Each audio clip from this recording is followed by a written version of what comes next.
Yo, what up, it's Tom.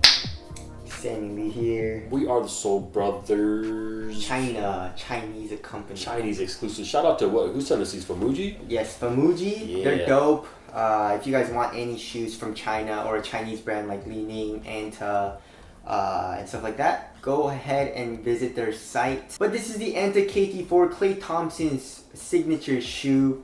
It's only Gordon Hayward is rocking. Oh yeah, KTs the lows. now. The lows, yeah. He signed with Anta, which is dope. But only $125. Pretty good price. So let's get it started with the traction.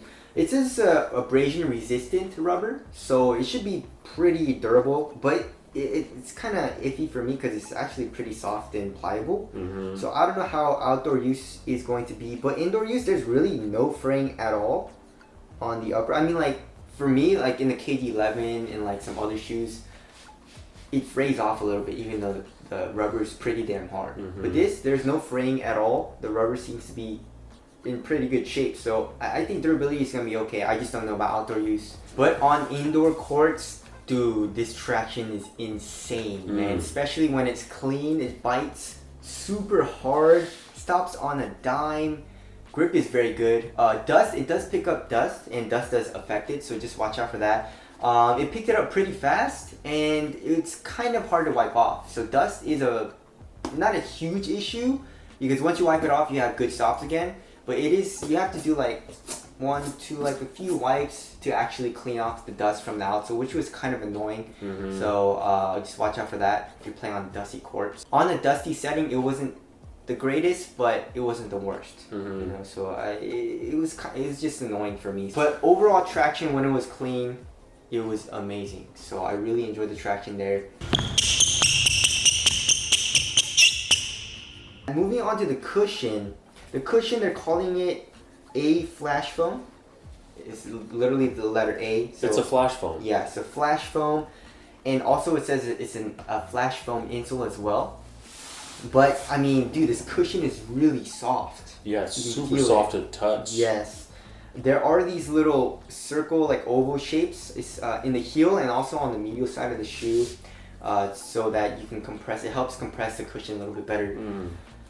Very nice. And really, really soft. I mean, it's almost a little too soft, especially in the heel. They did a little too much in the heel, in my opinion. Especially if I'm saying that, if you're a heavier dude, I think it's gonna be a little bit too much for you as well. Right. Because yeah, the heel, it's pretty damn mushy. So yeah, super uncaged. Yes. So yes. There's a lot of room for compression in this heel. Yes. So if it feels soft to the hand, it's gonna, you know, be a little too soft when you're wearing it. So in the heel it was a little too much, a little too mushy, but impact protection is crazy good. Forefoot though is really responsive. You can't really feel the compression as much because they thin it out a lot in forefoot. And also another thing I didn't really like about it is that the offset is really, really high. So it feels like you're kind of on your toes, which is nice. You kind of want to be on your toes while you're playing and stuff, but another thing that happens when you have a high offset is that your foot slides to the front. Yeah. And in a one booty upper kind of like this, you know, my toe was banging a lot, like a lot. So my toe kind of hurt a little bit. I got used to it, but when I was doing like a hard stop, my toe would bang pretty damn hard into the front of the shoe. So that kind of hurt as well. But and also the responsive, it's not a very responsive cushion. Also, court feel isn't very good. Right. So, I mean, not the best cushion setup as far as like what I would like. But if you want like crazy impact protection and you like really soft cushions, then this is the way to go. Like one of the softest cushions that I've ever felt. So there's that, but definitely not one of my favorite cushion setups. So there's that. Moving on to the materials. The materials, it is a textile material and it reminds me a lot of the LeBron 15. But it's like a knit though. It is a knit, yes. Right. It's kind of tightly woven in the forefoot. I mean, in the toe. Yes. It's kind of, you know what I mean. It's not like crazy soft. Yeah. It feels very premium though. It does. It feels really premium. Looks premium. It looks premium as well. There's a little blue flake, shiny flake in here. It almost looks like. Yes. Cool. Yeah, it's really cool in this colorway. It's stretchy here in the ankle collar area, and also it stretches in the midfoot area, or kind of where the tongue's supposed to be. Yeah. So it's really easy to put on the shoe as well. But yeah, materials are very premium. It's soft, conforms to your foot really well. And I also really like this piece in the ankle area. This material is weird. It's like a neoprene. Yeah, it almost feels like gel. Yeah. Like super soft. But that also allows you to have better ankle mobility this way, because you're not going to be rolling your ankle like this. You know what I'm saying? Yeah. You're going to be rolling your ankle like this. So they stiffen it up here, so you have a little bit better ankle restriction this way, but this way it allows you to have better ankle mobility. I really like that. And also it has really, really big Achilles pillows. And it's a gel material, feels very, very nice on the Achilles and helps with lockdown as well. So I like that added touch. I think every shoe should have Achilles pillows, to be honest. But materials, premium, one of the best materials like you can get, and also for a very good price. So materials, they really outdid themselves there. Moving on to the fit. So fit with knits, I like to go down half a size, have a really snug fit, because knits do stretch out like a good amount, you know, once you break it in, you know. So at first it was a little tight, but then when I broke it in, it's actually a little loose now. So I would have preferred a little, I actually want it a little bit tighter right now since I broke it in. So yeah, you should, if you want that, then you should probably go down half a size, but if you don't, then you should probably be okay true to size. Width-wise, at first, like I said, it was a little narrow. Not crazy narrow where I was having needles, but it was a pretty snug fit, but it does break in, so just watch out for that as well. And really, there's a little bit of toe space, you know, after breaking it in, so I didn't really like that as much, but you can always add an insole for that. Support lockdown? Supporting lockdown was good. You have, you know, this TPU cage on the lateral side coming up. It's pretty gnarly. Yes. In the heel area, the forefoot wasn't horrible.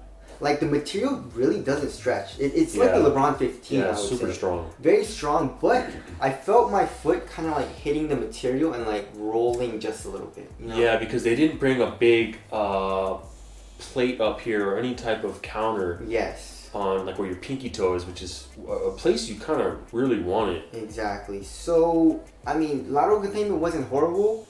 It's doable, but when you're doing really hard cuts and stuff, you'll notice a little bit of lag when your foot kind of wants to slide under the footbed a little bit. So, nothing horrible, but there's that. Also, ankle support. You're not really getting any ankle support. It basically feels like a low because you have like this really thin material here on your ankle. But I mean, I didn't really feel any instability, especially since the heel is so soft in the cushion and you're so high. But I didn't really feel any like rolling movements or anything like that. So it felt pretty stable to me. So there's that. All right, moving on to the weight. I think it's like 13 point something. Ooh, 12.73. So it's on, I mean, average is like 12.5. So it's on kind of on the heavier side of things, but it's still like pretty light compared to most of the shoes that are coming out this year. Yeah. It feels light on foot, besides I guess it's pretty chunky in the heel area. So you definitely feel that. And also, I mean, the traction's really good, but the cushion in the heel is a little bit laggy also. You feel a lot of compression in the heel. So that adds to the lagginess of the shoe. You know, it lags, I guess, your movement a little bit, and also the lateral containment lags your responsiveness a little bit as well. So not the most minimal feeling shoe, and also not the most responsive shoe that I felt, but it wasn't bad. It wasn't horrible. So there's that. Durability, I feel like it should be good. Yeah. Well built shoe. Yeah. Feels premium, pretty solid. And also the cushion doesn't really have any compression marks. Yeah. You know, like kind of like the Zoom Fly with the Lunaline. Yeah. Like just right away there's a compression mark. You know, the first time you wear it, and then you feel the Lunaline bottoming out and stuff. You know, but the KT4 with this flash foam? Yeah, with this flash foam cushion, it feels like it'll be durable. So there's that. How was ventilation? Ventilation, warm. Pretty damn hot actually. Yeah. So watch out for that. Yeah. Aesthetics, I like these. These are pretty dope. I like it. Yeah. New category, comfort. These are super comfortable, especially with the knit material, stretchy knit also. and the cushion being super soft. Very, very comfortable shoe just to casually walk around in and also play ball in. And how was break-in period? Break-in period, really no break-in period at all. I mean, traction was good out the gate. Cushion, you felt right away as well. Didn't really need to break that in either. Materials weren't really that stiff to begin with. It was soft right out the gate, but it does stretch out. So is that break-in time? Not really, but it does stretch out a little bit. So like that's not really break-in time. That's just a byproduct of a shoe breaking in that sometimes you don't even want. You know? Yeah, exactly. And then heel to toe transition is good. Yeah, heel to toe transition was phenomenal. It wasn't clunky or anything. So, right. Anyways, wrapping things up, $125. Very good price. You get very good materials and I guess tech for the price. Is it a good performer? Yes, I loved playing these. These were absolutely enjoyable to play in, but there were some cons. Like I just said, like the cushion and the heel was a little bit too much for me. But if you like that soft cushion, then you should be fine. And also the lateral containment was not the best. You know, not horrible, but not the best. And also I did experience that toe banging. And I never really got used to it. It still hurt. Like it still does it, but like my toe got stronger, I think, you know what I'm saying? Because I just got used to it, you know? So, other than that though, amazing performer. If you guys want to cop, again, we'll leave a link in the description box. Anta really outdid themselves and made a really nice shoe. So, anyways, that's a performance review. Thank you guys for watching. We'll see you guys next. Later. Thanks.